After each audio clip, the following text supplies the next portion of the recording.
Rouhani, হ্যাঁ হাত সোজা করো। মাশাল্লাহ। রুহানি, কি করতেছো? রুহানি সারা দিন এই চিকু বান্টি দেখে, ভাবলাম আমি যেহেতু নামাজ পড়বো ও কী করবে, এটা হাতের পায়ের গিটারটা একটু পড়ায়, যদি 10-15 মিনিট রাখে এটাই প্লাস পয়েন্ট, হাতের পায়ের স্ট্রেচিং হবে ভালো। হাতটা সোজা করো তো রোহান, এই হাতটা এখানে রাখো।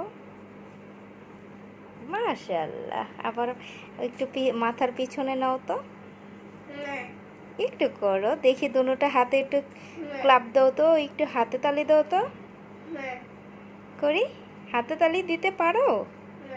ক্লাব ক্লাব করি। কেন মন খারাপ, খুব রাগ উঠতেছে মা আম্মুর সাথে? আম্মু এই যে ব্যারিকেড দিয়ে রাখছে, এইটা চারোদিকে বালিশ দেওয়ার কারণ তার পজিশনটা সুন্দর থাকার জন্য। হ্যাঁ, আর পাওটাও ইম্পর্টেন্ট। এই যে এই যে এই যে, হ্যাঁ একটু লাড়াচাড়া করো, মুভমেন্ট করো। গুড বয়, গুড বয়। রাখবে না বেশিক্ষণ, কিন্তু আধা ঘন্টা 20 মিনিট করে রাখলে সারাদিনে 3-4 বার অনেক ভালো। সিপি বাচ্চাদের জন্য খুবই ইম্পর্ট্যান্ট। কিন্তু আমি এই পর্যন্ত হাতের পায়ের গিটার অনেকবার বানাইছি, এই যে এগুলো ও ছোটো হয়ে গেছে। আল্লাহর রহমতে ওর গ্রোথ ভালো আছে, ও চালাম্বা বয়স যা সাথে সাথে ঠিক আছে, কিন্তু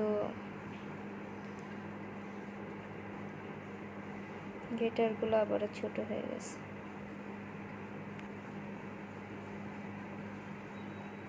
good good good, oh my god, good boy, good boy. হ্যাঁ তুমি গুড বয়।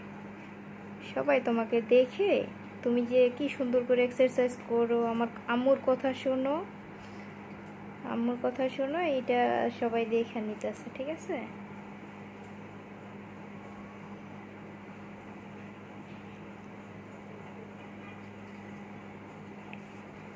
রোহানি হাতে তালি দাও। 1 2 3,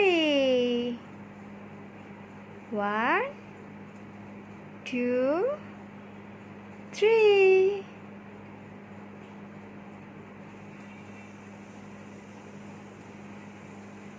গুড বয়।